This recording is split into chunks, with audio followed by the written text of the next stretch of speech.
હવામાન નિષ્ણાંત અંબાલાલ પટેલની આગાહી કરવામાં આવી છે। અરબ સાગરમાં ચક્રવાત આવવાની શક્યતાઓ છે।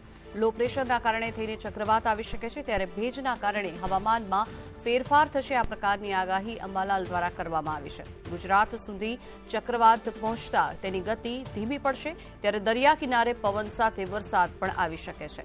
1 થી 5 જૂન સુધી રાજ્યમાં વરસાદ પડશે અને વાવાઝોડાની વધારે અસર થાય તો ચોમાસું પાછળ ખેંચાઈ શકે છે। ત્યારે 8 થી 11 જૂન વાવાઝોડાના કારણે થઈને પવન ફૂંકાશે। આ પ્રકારની આગાહી અંબાલાલ દ્વારા કરવામાં આવી છે।